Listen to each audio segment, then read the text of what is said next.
Hello mga kapatid, mapagpalang umaga po. Kumusta kayong lahat? So ang ating morning devotion po ay pinamagatan pong Who is that? Sino siya?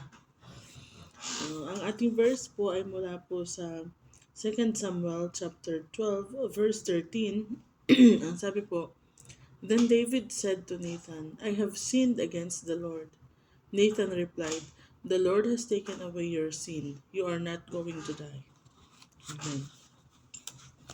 So, basahin po natin dito sa ating Our Daily Bread. When a man installed a security camera outside his house, he checked the video feature to ensure the system was working. He was alarmed to see a broad shouldered figure in dark clothing wandering around his yard. He watched intently to see what the man would do. The interloper seemed familiar, however. Finally, he realized he wasn't watching a stranger roam his property, but a recording of himself in his own backyard. What might we see if we could step out of our skin and observe ourselves in certain situations? When David's heart was hardened and he needed an outside perspective, a godly perspective on his involvement with Bathsheba, God sent Nathan to the rescue.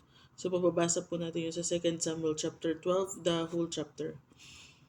Nathan told David a story about a rich man who robbed a poor of his only lamb. Though the rich man owned herds of animals, he slaughtered the poor man's lone sheep and made it into a meal. When Nathan revealed the story illustrated David's actions, David saw how he had harmed Uriah. Nathan explained the consequences, but more important, he assured David, The Lord has taken away your sin. If God reveals sin in our lives, His ultimate purpose isn't to condemn us, but to restore us and to help us reconcile with those we've hurt. Repentance clears the way for renewed closeness with God through the power of His forgiveness and grace.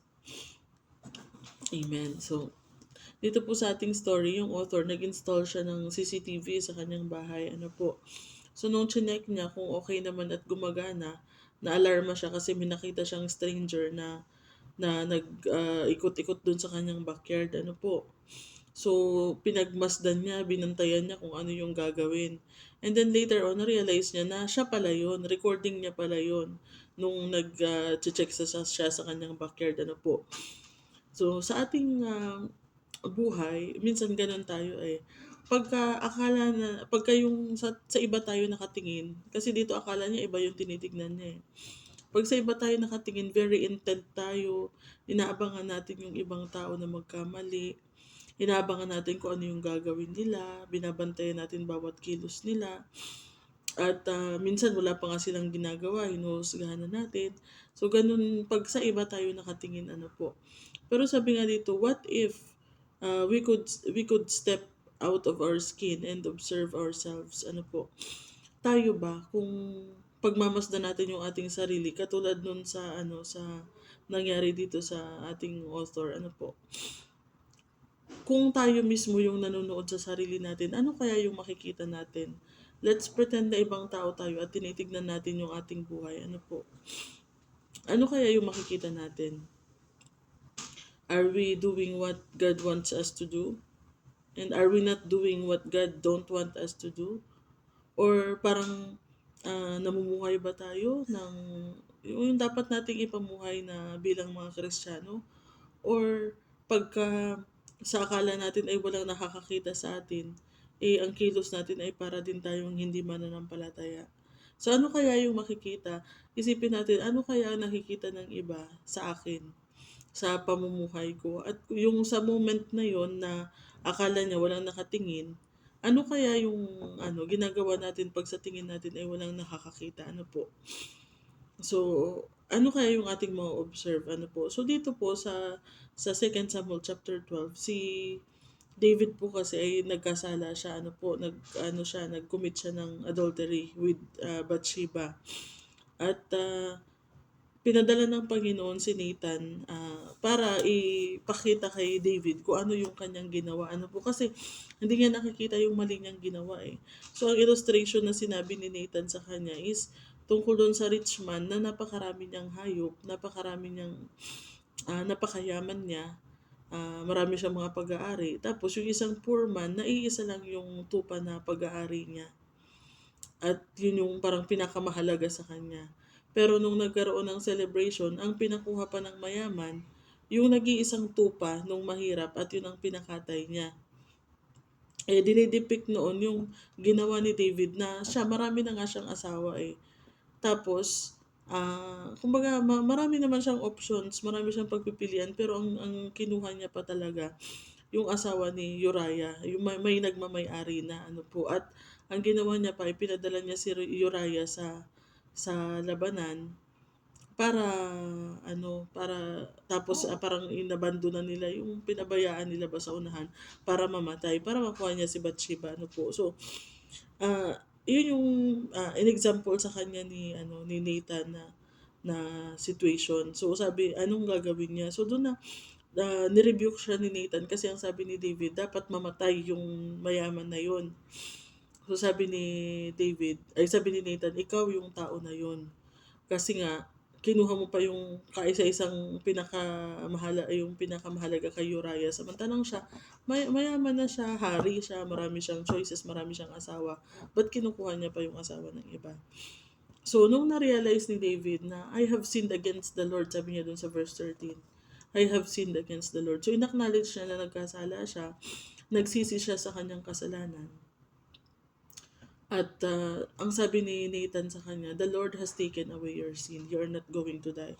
So napakaganda po nung sinabi po dito sa ating Our Daily Bread na if God reveals sin in our lives, His ultimate purpose isn't to condemn us, but to restore us and help us reconcile with those we've hurt. Repentance clears the way for renewed closeness with God through the power of His forgiveness and grace. So, kung mag-reflect po tayo sa ating sarili at makita natin yung mga pagkakamaling ginawa natin, or mayroong katulad dito na si Nathan ang sinugo ng Diyos, Prophet Nathan, sinugo siya ng Diyos para ipakita kay David yung kasalanan na kanyang nagawa. So, maaring ibang tao po yung gagamitin ng Panginoon na mag-rebuke sa atin, ipakita sa atin, or may mga certain situations na gagamitin ng Panginoon para ipakita sa atin na mali yung ating ginagawa. Ano po? That is not to condemn us or parang sasabihin ng Panginoon na, ay, hindi ka na pwede lumapit sa akin kasi masama ka, hindi ka sumusunod sa akin. No. Yung mga pagpapaalala na yun ng Diyos is para manumbalik tayo sa Kanya, para magsisi tayo sa Kanya. Ano po? Katulad nga po dito sa nangyari kay David, i-acknowledge din po natin yung ating kasalanan pag pinapakita sa atin ng Panginoon. Ano po? Sa halip na magmatigas tayo, magpakumbaba tayo at lumapit tayo sa ating Diyos, humingi tayo ng tawad. Katulad ng ginawa ni David. Ano po? At nung nagrepent si King David, ang sabi ng Panginoon, through Nathan, the Lord has taken away your sin. You are not going to die. So yun po yung nais ng Diyos sa atin. Ano po? I-restore tayo, ma-reconcile tayo sa Kanya at sa mga tao din na nasaktan natin. Ano po? At maging yung mawala yung gap sa relationship natin sa Panginoon, kasi pagka patong-patong na yung ating kasalanan at hindi tayo humihingi ng tawad sa Diyos, hindi tayo nagre-repent, palayo tayo ng palayo sa Panginoon. Parang pakapal ng pakapal yung wall sa pagitan natin. Ano po? So, ang Diyos ay laging open sa pagpapatawad. Laging nag-uumapaw ang kanyang grasya. Kaya pagka tayo ay nagkakasala, wag po tayo matatakot na lumapit sa Kanya at humingi ng tawad. Ano po? So, pagka tayo daw po ay nananalangin, hingin natin sa Panginoon na to help us see our life the way He sees it. And maranasan natin yung kanyang grace. Ano po? So, katulad dito sa ating story, ano po, try natin na tignan yung sarili natin na para tayo nanonood ng CCTV recording ng ating buhay. Ano kaya yung mga makikita natin? Ano yung mga kasalanan na tinatago natin, na akala natin ay walang nakakakita. Ano yung mga kasalanan na hindi pa natin naihihingi ng tawad sa Diyos. Katulad dito kay David, akala niya walang nakakaalam eh. Nung ginawa niya, alam ng Diyos. Kaya sinugo ng Diyos si Nathan para i-rebuke siya. Ano po. So, akala natin walang nakakakita dun sa ating ginagawa. Not knowing na ang Diyos laging nanonood yan. Alam niya. Wala mang tao na nakakaalam, pero ang Diyos alam niya. So, para siyang nanonood sa CCTV. At high-tech pa kasi lahat ng detalye, makakapagtago ka pa sa CCTV, pero sa Panginoon, hindi. Lahat ng detalye nakikita niya. So, let us try to observe ourselves in other person's point of view. Ano po? Try natin na i-assess ang ating buhay. Tignan natin sa perspective ng iba or sa perspective ng Diyos kung ano pa yung mga ginagawa natin na hindi kalugod-lugod sa Kanya. At ano yung mga bagay na nais niyang ipagawa sa atin na hindi natin ginagawa. Ano po? So, wag nating i-focus yung ating energy sa pag-observe sa buhay ng iba para para yung i-gossip pa natin or i-mamarites pa natin. I-assess natin una yung ating sarili, ano po. At tignan natin kung ano pa yung mga kailangang ituwid sa ating buhay. At pag nakita po natin, humingi po tayo ng tawad sa Diyos, lumapit tayo sa Panginoon. Laging tapat ang Diyos sa kanyang pangako. Pag sinabi niyang patatawarin niya tayo pag lumapit tayo sa Kanya, talagang patatawarin niya tayo. So, try po natin at pagka nakita natin ang ating buhay sa mata ng iba, baka mapatanong din tayo ng who is that? Sino yung taong yan? Parang hindi ko kilala yung taong yan. Kasi iba yung pagkakakilala natin minsan sa ating sarili kaysa yung sa tingin ng iba sa atin. Ano po. So, amen po. Purihin ang Panginoon and let us pray. Hallelujah. Salamat Panginoon for your words. Thank you po sa pagpapaalala sa amin, Panginoon, na i-assess po namin ang aming sarili at tignan po namin ang aming mga buhay sa perspective ng iba, O Lord. And tulungan niyo rin po kami, Panginoon, not to focus on sa buhay ng iba, Panginoon, na para po kami laging nagmamatsyag na magkamali ang iba, Panginoon, but to watch our own life, Panginoon, at bantayan ang aming sarili na huwag po kaming magkasala, huwag po kaming mapalayo sa inyo, Panginoon, and help us to recognize, Panginoon, and humble before you pag nakita po namin yung mga kasalanan na mga ginagawa namin, Panginoon, at hindi pa namin naihingi ng tawad sa inyo, Panginoon. Help us, O Lord, to be humble at mag-repent, Panginoon, sa aming mga kasalanan at patuloy na lumapit sa inyo.